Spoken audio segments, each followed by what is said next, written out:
Hello everyone, in this episode I'm gonna go through these next HTML elements. So yeah, let's get going. We are almost done with going through all of these. So yeah, let's start with the small tag. So the small tag defines some smaller text like copyrights and other site comments. So for example, we can have a paragraph and we can say this is normal text, and then we can say small, and this is small text. So you can see a little difference right over there on the web page. So yeah, that is the small tag. You can create some smaller text with that. However, it is possible to achieve better results by using CSS, by using the font size property, for example, or some other one. But yeah, the small tag exists in case you need to use that. Alright. Then we have the source tag, and the source tag is used for media resources like video, audio, and pictures. So the source tag allows us to specify alternative videos, audios, or image files which the browser may choose from based on the browser's support, etc. So for example, we can write in source and then actually no, first we gotta write in like audio, image, or video. I'm gonna go with image. Alright, and then, or actually I'm gonna go with an audio. Except I think, oh, I actually do have one audio. Well, that's okay.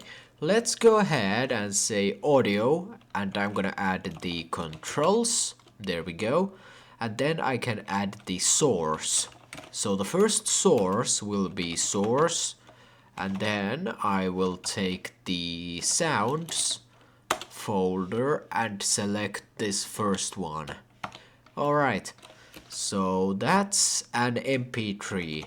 Type is audio slash MPEG.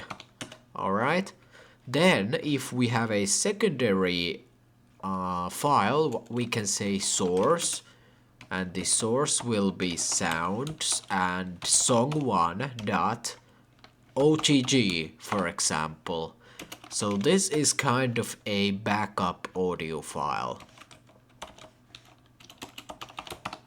There we go. So right now, if this one doesn't work for a reason or another, then the browser will move forwards and try to use this one instead. So yeah. Okay, that audio is from YouTube. YouTube audios, so yep, no copyrights on that. Shouldn't be at least, alright. So yeah, here we got these two source tags, and basically the browser will choose the first one that it can use. Also, if you're using images, you can specify a maximum or minimum width, and when that width is being used, it will select the image. For example, I'm gonna remove this and I'm gonna put in an image. The source will be Homer Simpson. And then I'm also going to say alternative equals Homer, and yeah, that's gonna be it. And by the way, the audio needs to be changed to picture. There we go. And then I'm gonna add a couple more images. So we can use the source. And let's set the media attribute to be a minimum width of 650 pixels. So when the browser is at least 650 pixels wide, we will show this image. Images slash, let's say, let's take the car. Alright, image underscore car.jpg.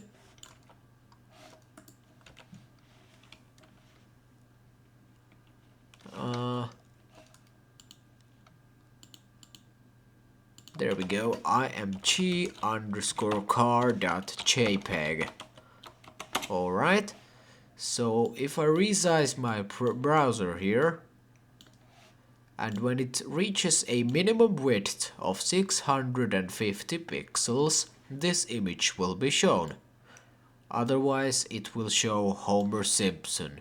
So yeah. We can also go ahead and add another one. So let's say source. This time the media will be a minimum width of, let's say, 500 pixels.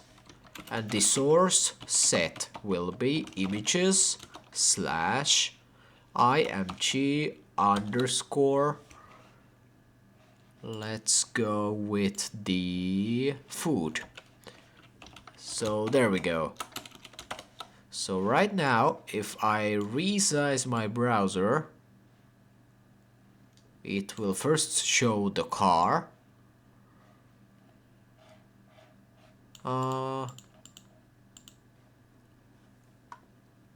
Wait a second. Alright, I forgot the .jpg. There we go, now it's working. So when I resize the browser, first, when the minimum width is 650 pixels or more, it shows this picture. When the minimum width is 500 pixels or more, it shows this picture. And when it goes below that, it will show Homer. So yeah, that's basically the source tag. So remember, you can use the picture, or you can use audio, and also you can use the video on this. So yeah, these are also valid tags, but since we are working with images, I'm using the picture tag. So yeah. Then the next one we have is the span element. So the span is an inline container that's used to mark up a part of a text or a part of a document.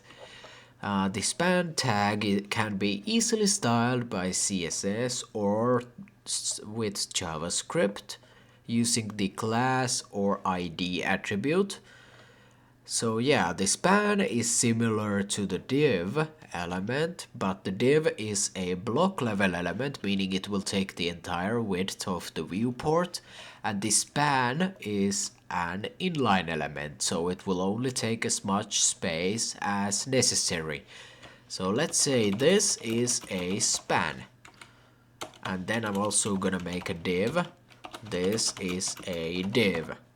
I'm gonna give these a style and a background color of blue. Not that blue though.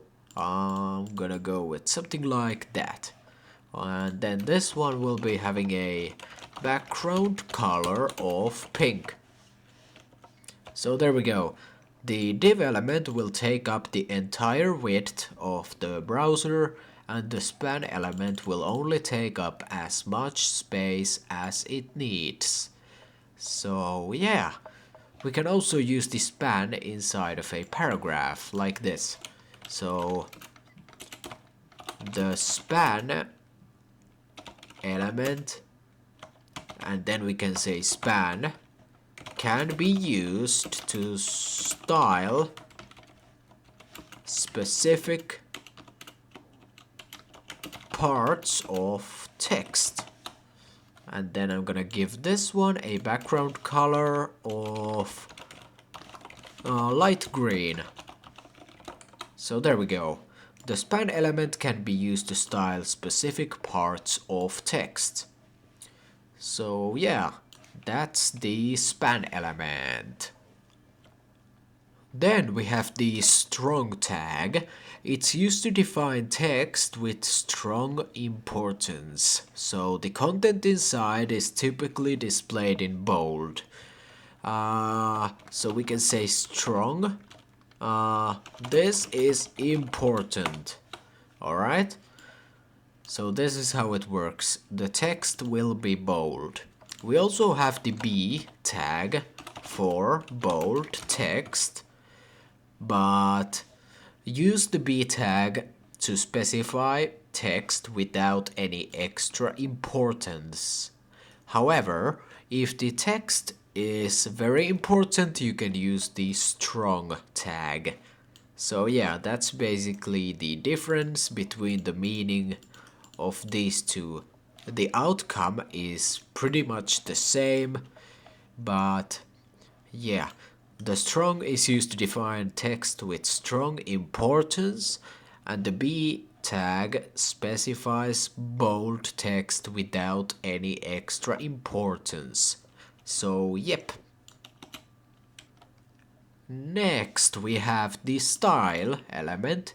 So the style element goes to the head section of your document actually. So let's type in style.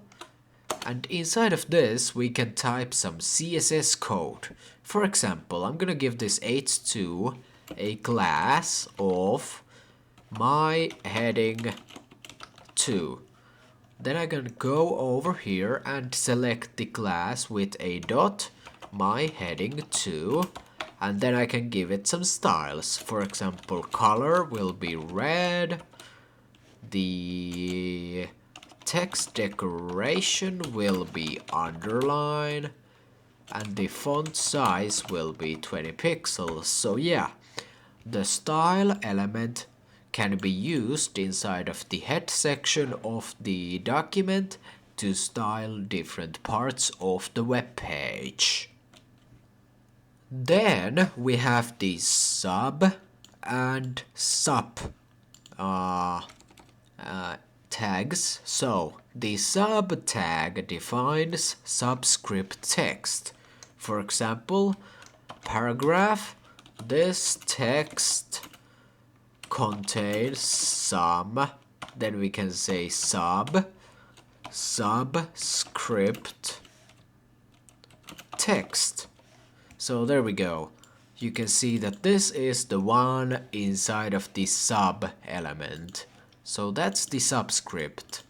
Then we also have the sub tag, and that's the superscript. So let's change this one to be sub, like what's up. And then we can say superscript. So yeah, this is the sub, and then we have the sub. So basically the sub goes up and the sub goes down. Alright, so that's those two. Then we have the summary tag.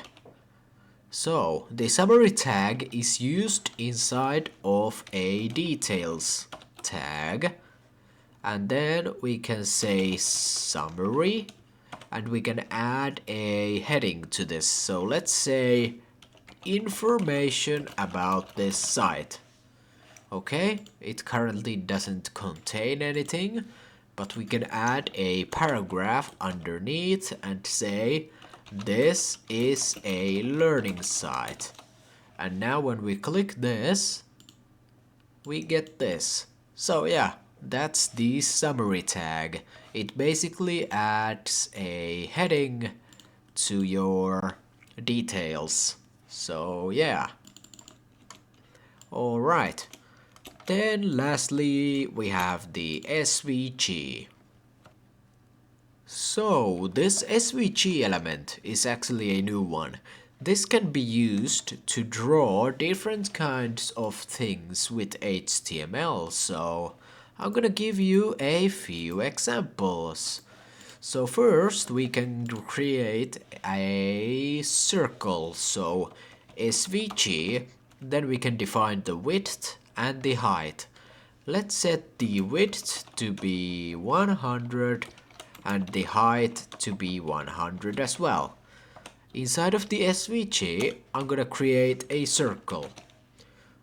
The CX will be 50, CY 50, R 40. Stroke will be green.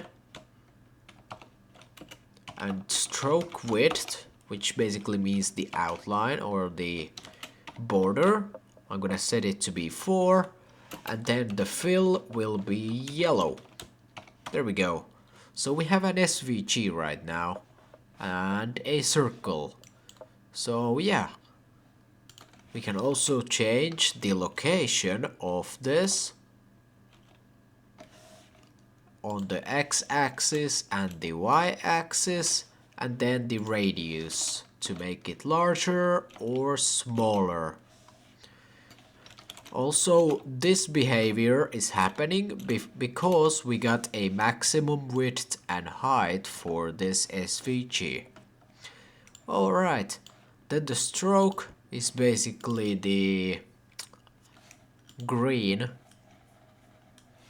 border of the circle. Alright, we can also create a rectangle. Let's set the width to be 400 as well as the height. This time it will be like 100. Then let's say rect, like rectangle. The width will be 400, height will be 100. We already have a rectangle. And let's set the style to be fill colon green. There we go. And then we can say stroke, and that will be, let's say, pink. And then we're gonna also define the stroke width. Let's say 10 pixels.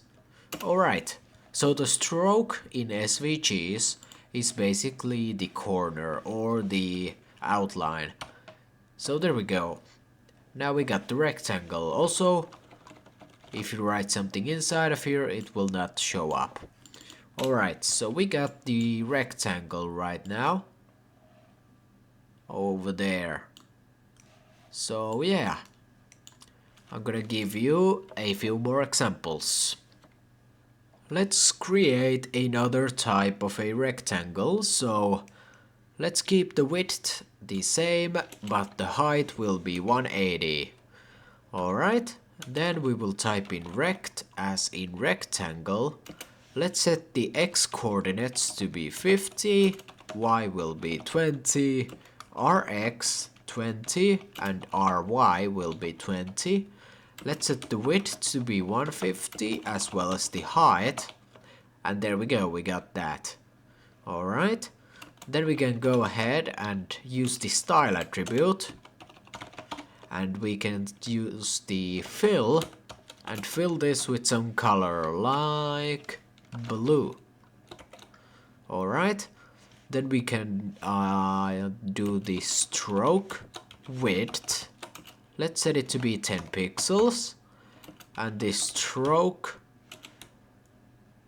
will be yellow. Alright. And then we can also set the opacity to like 0.5. So now it's only 50% visible. So yeah, those are SVGs. You can create some pretty complex pictures with this, but you gotta get really good with this. Anyways, that's gonna be it for this episode. I hope you enjoyed, and I hope that I'm going to see you in the next one. So yeah, bye bye everyone, and have a wonderful day.